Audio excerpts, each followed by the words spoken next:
So for anyone who's not aware, your subconscious is basically like your rule book. So if you try to do something that goes against your internal rule book, it's not going to work, Yeah. right? Your subconscious is it's your mind's playbook for life. So anything that goes against that playbook, your brain is going to be like, and it's either going to try to self-sabotage or it's going to talk you out of it or whatever, right? So the best thing can be hard. Hello, hello, hello. Welcome to another knowledge bomb episode of Lead to Greatness, where we believe in helping others reach their greatest potential and together change the world. Today on Lead to Greatness, we have Bri Seeley. And if this is your first time, don't forget to subscribe. Hit that like button, hit the notification bell so you won't miss any of these amazing episodes. And if you're on iTunes, go ahead and rate the podcast and leave a review. That helps get the word out to great leaders and entrepreneurs like yourself. Please help me welcome Bri with Reset Your Mind, Reset Your Life.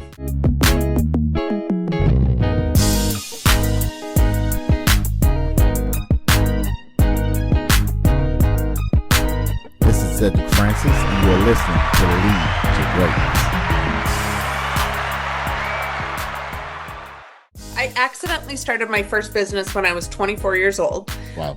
And so I've been an entrepreneur for 18 years, which feels insane to say. Like, I look back at that 24-year-old girl and I'm like, man, that was just yesterday. Yeah, I accidentally stumbled into entrepreneurship. I had 2 degrees in fashion design and was living in an area where I couldn't get a job. There was no careers in fashion design. It was in Seattle. So unless you were into like Patagonia or something like that, which was not my design vibe. Right. So I just started, again, accidentally my own business. And from 2007 to 2012 is when I really kind of like broke out. I was dressing celebrities. I was picked up by Zappos.com. My stuff was on The Bachelor, Tony Braxton, like all these Wow. crazy things, right? Yeah. Fast forward to 2015 and I'm miserable. Behind the scenes, I'm having panic attacks every day. I'm in the fetal position. I am not a happy human. Wow. But I firmly believed that that was my purpose. My grandmother had taught me how to sew when I was 5, obviously had 2 degrees in it. I'd lived in Italy for 2 years studying it. Like I'd invested so much of my time and energy into that life. And then March of 2015, I was in meditation and I got this very clear, like visceral message in meditation that said, fashion isn't it, shut it down. Walk away. And 72 hours later, I closed my business of 8 years. Wow. And so many people have asked me like, oh my gosh, how could you just close the business? Like it was overnight. And I'm like, listen, it was an overnight thing on the outside that had been happening for years behind the scenes on the inside, right? And so I gave myself permission to step into the unknown and say, what else is available to me? What are my other options? Because if this is the rest of my life, I kind of don't want it. Wow. It didn't feel the way I thought success felt. Wow. And so a few weeks later, I started my coaching business. And within my first year, I was at 6 figures. Amazing. I was making an impact. In my second year, I wrote my first book. Like things really started snowballing. And what's interesting is you and I were talking before this is I just hit my 10-year mark in the coaching business in April. And I'm at another kind of pivot point in my journey and I'm really getting ready. I don't think I'm closing this business or saying goodbye to it, but there's a metamorphosis happening and I think that I'm launching another business. So yeah, I'm a serial entrepreneur. I believe in the power of entrepreneurship. I believe it's going to be what closes the wage gap. I love empowering entrepreneurs, but also just I love helping people say yes to their greatness and then build the life and, whether it's the business or career or whatever, to go kind of hand in hand with that. Yeah. Bri, so we're talking about entrepreneurs. We're talking about individuals doing things. And we have this, I believe this misconception of what success looks like. And I can name a few, right? I mean, you have your Whitney Houston, your Michael Jacksons, your Don Cornelius from Soul Train, Robin Williams, and all these different people. And that's what success looked like for them. But oftentimes, people taking their lives and things like that. So I came to a point and came to a realization one point in my life. I said, man, if that's success, I don't want it. I want you to kind of talk about that because you got out of that situation very early. How often do you see individuals in this situation and what should they be thinking about to kind of, maneuver themselves away from this danger zone? Yeah. Pretty much every day is how often, Yeah, multiple times a day. yeah, I think what our culture has done mm, is kind of shown us that there's this pigeonhole mm, of what success looks like. And unless you fit into that pigeonhole, you are therefore a failure or not yeah, successful, yeah, right? And so, what individuals have been trying to do, myself included, is mold ourselves and change ourselves to fit into what other mm, people say success is. yeah, And the best, most powerful parts of my journey over the last 10 years have been the moments when I've given myself permission to sit down and say, okay, but what is my definition of ah, success? yes, And giving myself permission to change it. A mm, huge part of my definition of success for almost my entire life up till this point was living in New York City. mm. So at the age of 36, I finally moved to New York City. I moved to New York City in April of 2019. Uh-huh. Might know where this is going. I left New York City in May of 2020 and pretty much impossible to live there. I couldn't get grocery deliveries. I could like it was bad. Yeah, It was really bad. yeah, And so I left and I thought I was going to go back. mm, And I had a lot of anger around it, but I had to really sit down and be honest with myself about like, is living in New York actually the best thing for me? mm, Because what happened when I got out of New York, and prior to that, I'd been living in downtown LA, was my nervous system started to calm down mm. and my brain stopped racing.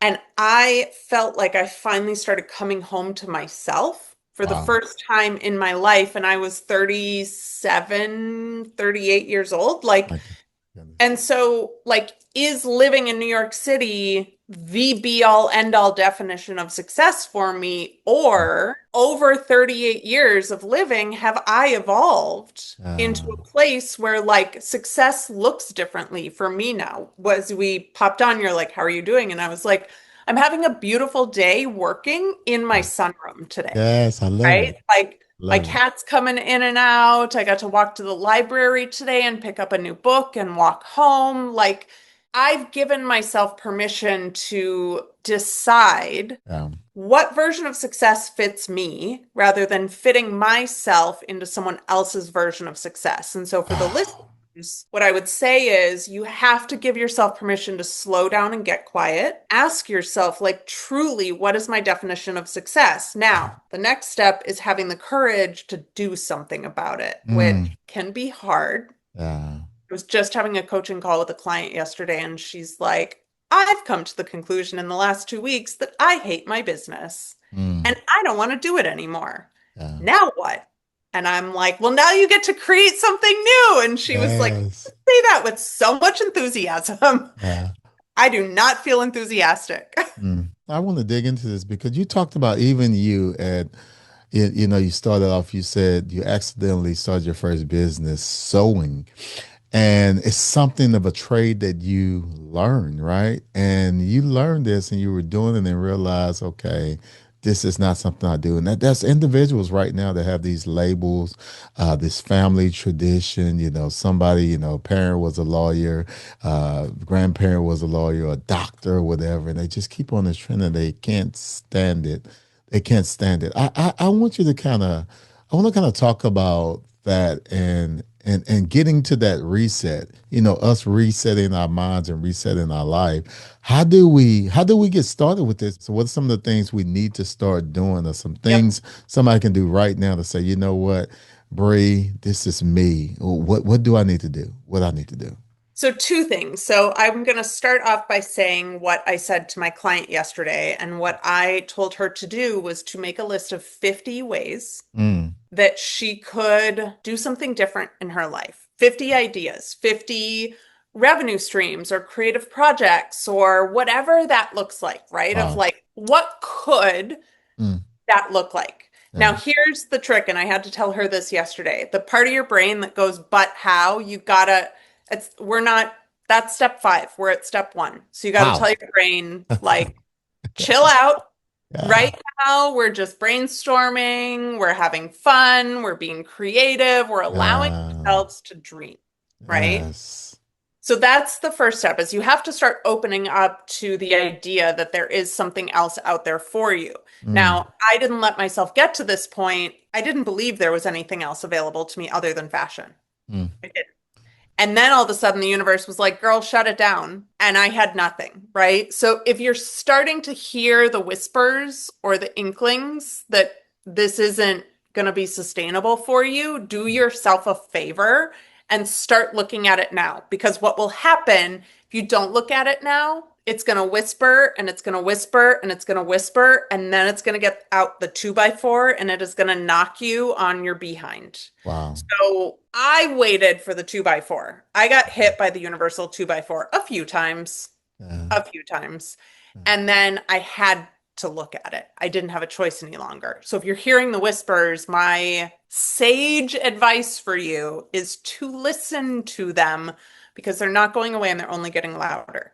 Mm. Now, the other thing I want to say about this is the people around us are going to have a lot of expectations, a Mm. lot of judgments, a Yeah. lot of ideas about our lives Yeah. Yeah. that they're going to want to impose on us, especially if your dad was a doctor and your grandpa was a doctor and your great grandpa was a doctor, right? Like there are expectations that parents unfortunately hand down to their children to say, this is the pathway you're going to follow. Yeah. And there has to be a level of zero Fs Mm.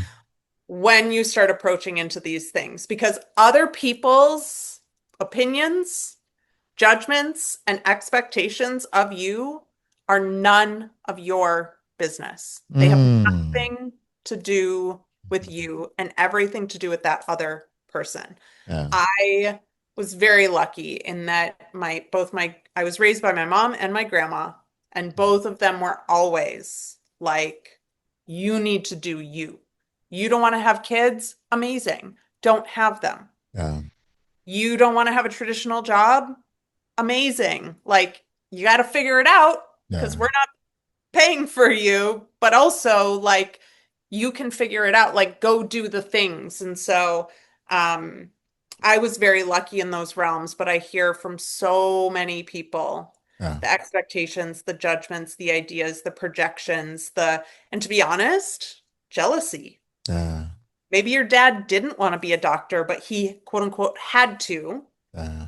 because he was forced into it. Like, are you going to let that cycle continue with you Yeah. and potentially your children, or are you going to stop it knowing that your happiness and satisfaction is more Mm. important Yeah. than carrying on some imaginary legacy that, by the way, kind of doesn't really mean a whole lot in the grand scheme of things? Yeah. I also seen I seen individuals, parents that let's say, I mean, the football star or whatever, that they failed and now they're trying to live their dreams through their children, and the children are miserable doing it. I mean, have you seen that? Oh, yes. So I Okay. am child free. So I also happen to have like a very unique perspective around people having kids and why they have kids. And Uh, wrote an article in 2015, and this old policeman guy from like Kansas or something commented on it and was like, "You're gonna die alone." And I was like, "Sir, if the reason, first of all, everyone dies alone, whether or not you have someone holding your hand. And if the reason you are bringing children onto this planet is to take care of you so that the you wrong don't have reason. to face your fear of being alone, I'm sorry, but that is the wrong reason. You know, it brings me to, I'm a certified hypnotherapist. Mm. And one of the things that I have really seen and understood in working with my clients around hypnotherapy and truly like I've been in a lot of people's heads, Mm. right? Like when I'm doing hypnotherapy with them, they're speaking to me. I'm like learning what's happened in their childhood, the things that have conditioned them Wow. to be the people they are, right? And one of the best things that I think any of us can do for ourselves is truly to do that subconscious work Mm. and give ourselves permission to. So, for anyone who's not aware, your subconscious is basically like your rule book. Mm. So, if you try to do something that goes against your internal rule book, it's not going to work, Yeah. right? Your subconscious is it's your mind's playbook for life. Mm. So anything that goes against that playbook, your brain is going to be like, and it's either going to try to self-sabotage or it's going to talk you out of it or whatever, right? Yeah. So the best thing and the reason why I got certified as a hypnotherapist is because started receiving it for myself. And I was like, OMG, Yeah. I'm literally having an experience in my life every single day as a 35-year-old that I can now trace back to a pattern that I experienced when I was like 2 years old. Yeah. Wow. So I'm literally living by the playbook, the rule book of a 2-year-old Wow. at Whew. 37 years old. Yeah. So if I'm not in my subconscious excavating Yeah. all of the old stuff, which I always ask this to people, could your 3-year-old self fathom the life that you're living today and the things that you're doing? Huh. Huh. Oh my No goodness. way. Yeah. Podcast didn't exist when I was Yeah. 2 or 3 years old, right?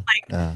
Yeah. It just wasn't. So for me, that subconscious rewiring and like going in and excavating the old stuff so that our brain can be on board with who we are today, Amazing. so important. And so I think that so much of the like messy humanness Oh of my those goodness. interactions, projections, things like that, to me, it's always a sign that someone has not done subconscious work. Wow. I want you to kind of dig into this because this is really interesting because, I've counseled and I coach individuals. And I mean, one guy I talked to, he was talking about a moment where he almost got kidnapped and he didn't remember it until we were talking about it. It's like it was blocked out of his mind. I want you to talk about that because a lot of people, see hypnosis and things like that and say, you know what, man, I'm not with that. It's not real. That's something that you see in the movie, it's not true or whatever. I want you to kind of talk to us about us, introduce us to this world and to this type of therapy. I mean, why is this important? Yeah. So first of all, I was kidnapped as a Mm. child, Wow. and I have no conscious recollection of it at all. So Wow. what's interesting about our brain is like a big file cabinet, Mm. and it takes all these inputs and it starts cataloging it into the drawers and the files and the, sub files and like all those things, right? Mhm.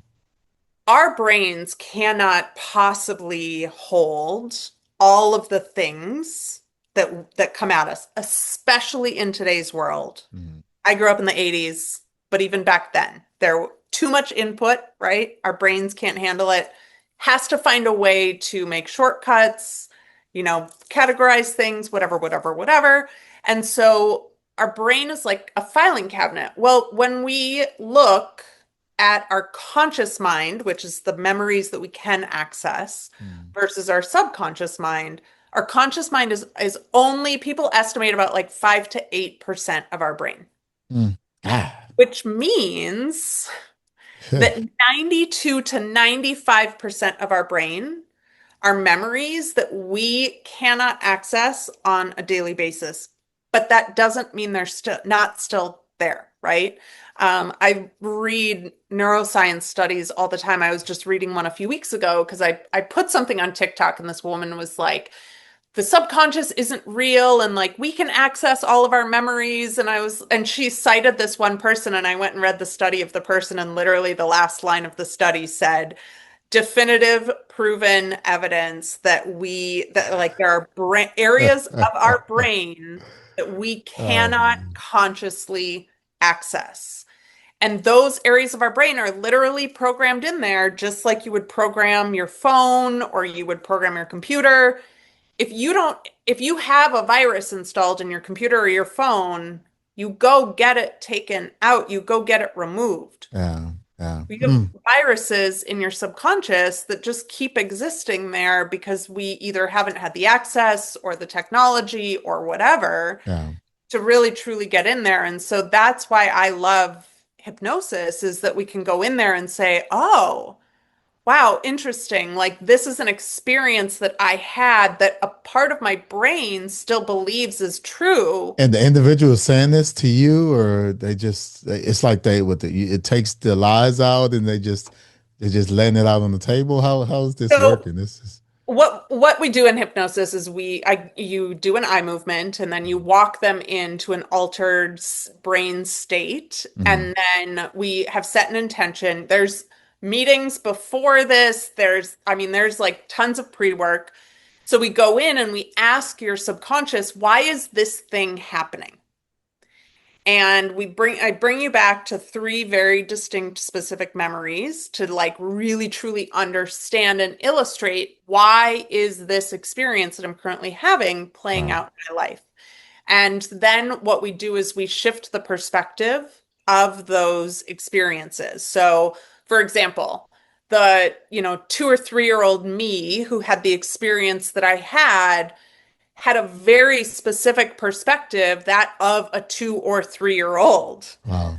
As a Wow. 37-year-old, I have a radically different perspective on life that, like, I'm still playing by those old rules, right? So we go in, we shift the perspective. We want to be able to see the situation Mm, from like a different angle to have a deeper understanding about it. And gotcha. then we start teaching your brain a new way of operating. Mm, So whatever it is that you say you want on the other side of that, I write languaging around it, and you literally start listening to that for 30 days because your brain learns by repetition. And so you have a track that you listen to for 30 days to teach your brain on a subconscious level this new way of operating. mm. Oh, this is good. Wow, Bri, this is some good stuff.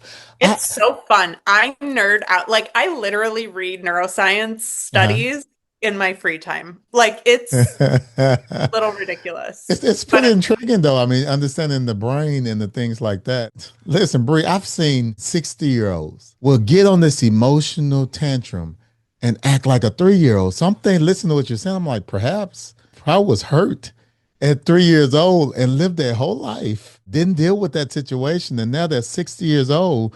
And I'm talking about with all the wisdom and the knowledge. I mean, they're the grandparent and so awesome. But when something happened, they turn into a 3-year-old child. oh yeah, we see it play out all over the place. When you get into this stuff, it's so easy. Even looking at like some celebrity stuff, Oh or I man. just had like Britney Spears just popped up in my TikTok feed today, and I'm like, man, that poor girl, if she had only gotten like the help she needed, Yeah. right, 20 years ago or whatever, Yeah. like I mean, she literally is like frozen in time. Yeah. She still Yeah. acts like an Yeah. 11-year-old. Unfortunately, we get to see it play out on a very public stage for a lot of people. Like that's kind of, at a distance. When we start turning the mirror on ourselves, like, I mean, I'm the first one to tell you, I still do stuff like that. But instead of projecting it out onto other people, the invitation is, oh, interesting. Yeah. I'm feeling triggered by something, or I'm feeling unsafe about something. Like, what is going on? I am constantly hypnotizing myself. I am constantly in my subconscious You do it to asking, yourself? yeah, it's a little bit of a process because I have to like record myself speaking it, and then I have to be the one What? and doing. I have to be the giver and the receiver. So That's I record insane. myself giving it, and then I receive it, I listen to it, and then yeah, it takes about two Uh, or three times the amount of like energy to do it for myself. But I'm like, if I don't have anyone else doing it for me, like I yeah. have to also walk my talk, and that It, means that I have to do it. Is there any danger with this? I mean, because somebody may say, "Man, this is danger. I don't want nobody in my head," and if I'm I in a different state, what do I do there? I mean, let's talk about that.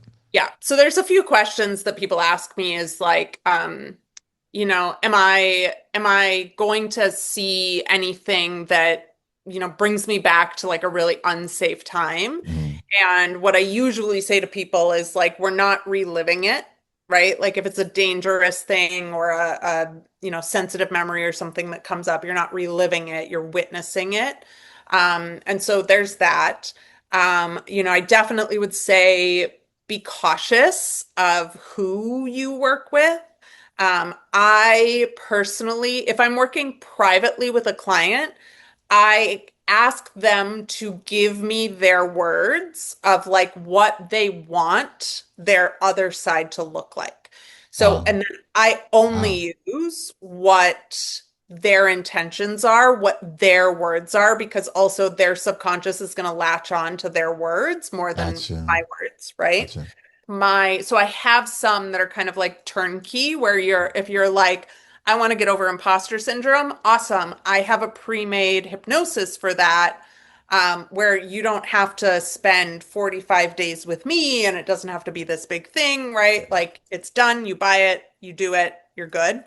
And those library of hypnoses are based on my 18 years of being in business, my 10 years of coaching, and I base those on just a lot of the common things I hear from people Yeah. around the most common blocks Yeah. that people have. Imposter syndrome, perfectionism, procrastination, fear of failure, Yeah. visibility, like all those Yeah. things that specifically hold a lot of like entrepreneurs back, but also Yeah. just like high achievers and things like that. Yeah.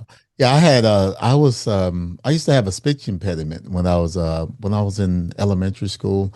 And I remember this. I remember around 6 years old. I was like in first grade and I had to go to speech class. So I had to leave the regular class, go to speech class. So I remember the kids making fun of me in the hallway, calling me retarded and making fun of me and things like that. And I remember shutting down.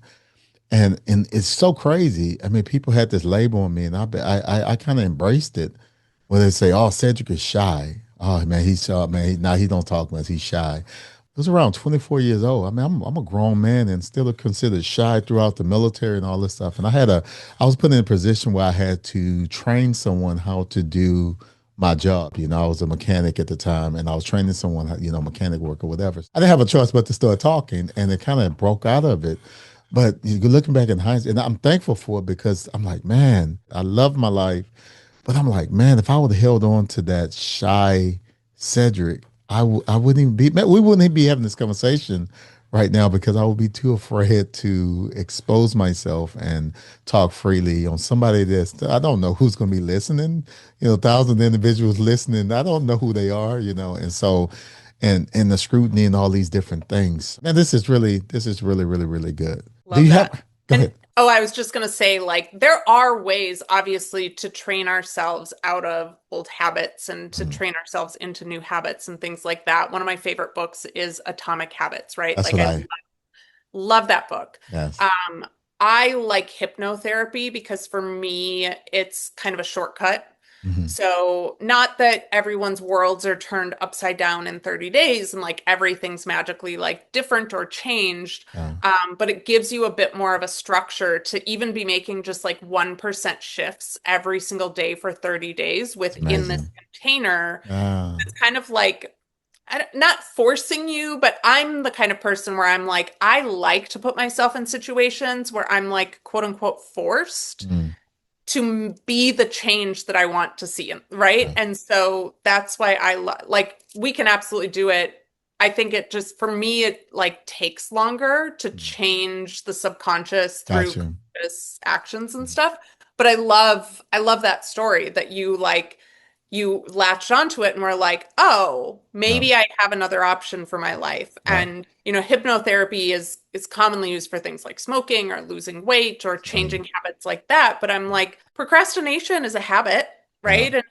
Or perfectionism is a habit, and those yeah, really truly hold us back from our greatness. They yeah, hold us back from the goals that we have, the visions we have, the impact we want to make. And so, like, why not? yeah.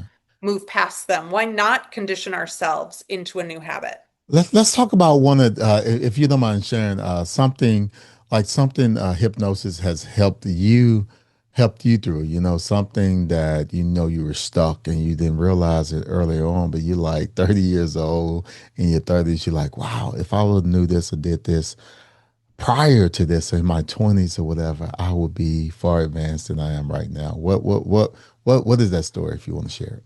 So I'll share the story that I've kind of been referencing loosely throughout the episode. And that is that I have had this habit where like I open my laptop during the day. Now, again, right, I've been an entrepreneur since 2007. So Mm, I did this hypnosis with someone else in 2017. This was when I received it that I was like, oh my gosh, I have to do this for other people. mm, So 10 years into business, I'm opening up my laptop every day and it's like my brain goes blank. And I'm like, I don't know what actions to take. I don't know what uh, to do. I don't know.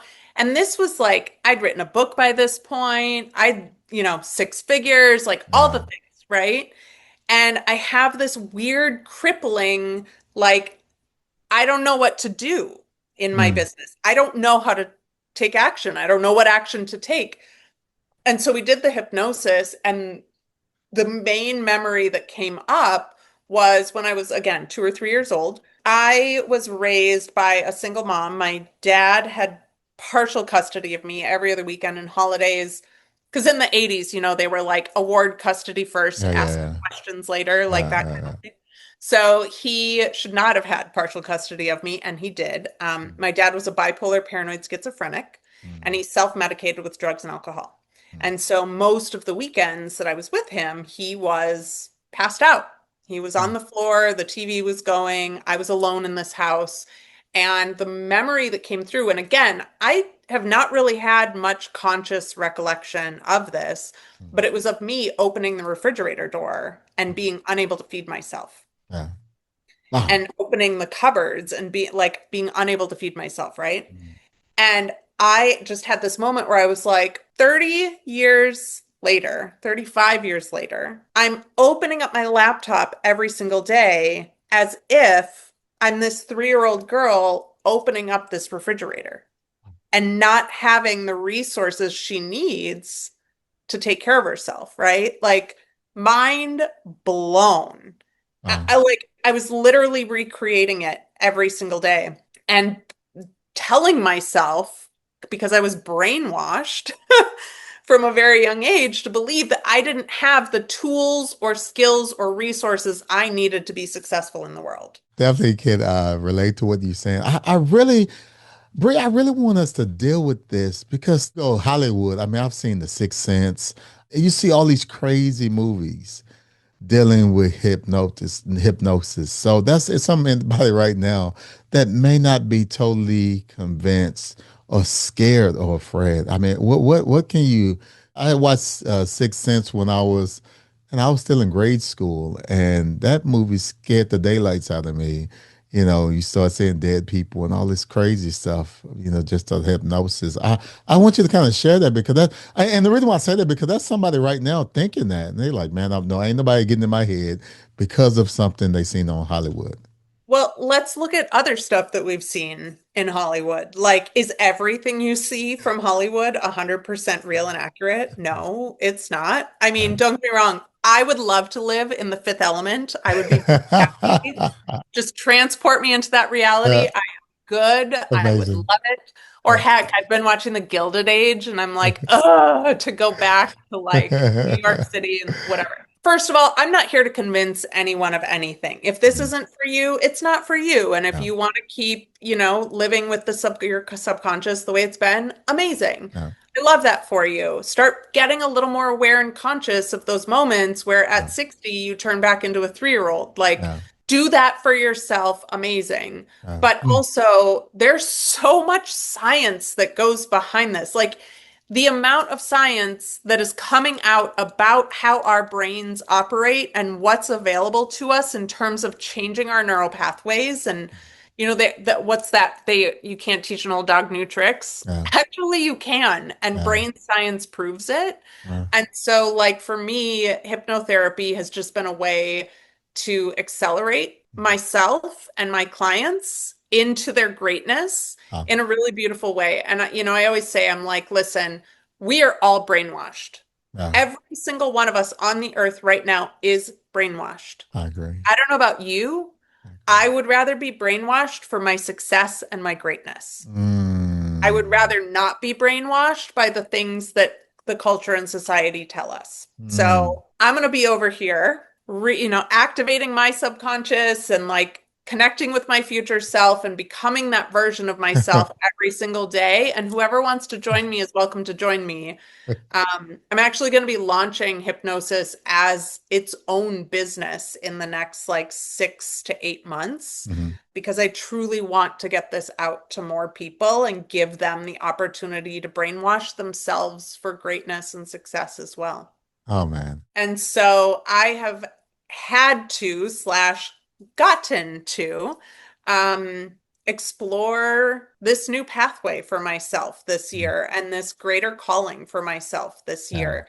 And truly like building a business model, I came to the realization a few months ago that like this is not the business that I want to scale. And so I started asking myself, well, what business model would I want to scale? I had been on this call with this guy and he was like, I can get you to 100,000 months every single month. And I was like, let's math the math on that and look at how much I'd have to work to deliver Uh, $100,000 worth of services every single month. That is a life I don't want to live. yeah. I will quit and retire and go get a job before I ever do that. Yeah. So I got to Man. start sitting down and asking, like, what business model do I want? What do I want this to look like? And what kind of impact do I want to make? And so, just like I recommended to my client and I recommended to all of you, I sat down and started brain dumping, like, what are my options Yeah. that are even available to me?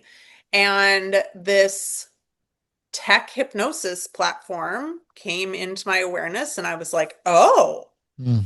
this is a great business model, and the impact is there, and the revenue's there, and I'm like, this is what I Yeah. want to move towards. Now, of course, waking up every day and being like, okay, like what I'm basically baking a cake from scratch that I don't have a recipe to right now, Mm. right? Like it's when you start something new, that's just kind of what you sign up for. Yeah.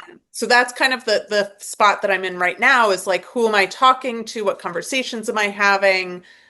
Just kind of like getting everything together to be able to launch this thing into the world. So that's kind of where the transition has come and why it's happening and how I'm moving through it. But I'm truly excited.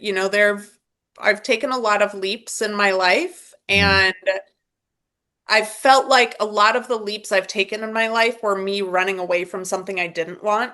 Wow. And I feel like this leap Huh. is me running towards something that Oh I my do, goodness. Yes. you know? I love it. I love it. I love it. But I did also want to give everyone a resource because you asked, like, what can people start to do if they're Absolutely. if they're in a similar space? Yeah. So I wrote a book in 2017, and it's still very applicable for today. People still buy it all the time. It is called Permission to Leap, LEAP. And it's going to help walk you through the steps that you need to take that leap. Whether Mm. you've been a doctor and you don't want to be a doctor anymore, whether you are having the realization that you hate your business model and you want a new Yeah. one, whatever that looks like for you, it's going to walk you through. There's 6 steps walking you through how to leap into a new reality for yourself. Amazing, amazing. Bri, thank you so much. This is really refreshing. And I was looking forward to this conversation. And I'm telling you, man, it exceeded the expectations of what I was expecting. So thank you so much. I mean, it's really connecting with me, connecting with my journey and a lot of things that I've been through, and even things now. I'm 47 years old, and the things I'm still discovering and working through things to become a better person. If someone wants to connect with you and what you're doing, where should they go? You can find me on all the social platforms at Bri Seeley, Briseeley. And if you want to come hang out with me, I actually launched an app this year, and it's free. You can come hang out. I launch all my podcast episodes on it. Lots of stuff is coming. It's still very new. So if you go to either the Apple Store or the Android Store and type in Big Goal Energy, you can join us on the app for free. And there are many more things coming for the app. So, Bri, I'm so excited for what you're doing. Thank you. Thank you for having me. On behalf of the Lead to Greatness community, I want to thank you so very much, Bri, for taking time out of your busy schedule and adding value to us all. We want to thank you for joining us today on the Lead to Greatness podcast. So remember, if you help others reach their greatest potential, together we can change the world. Peace.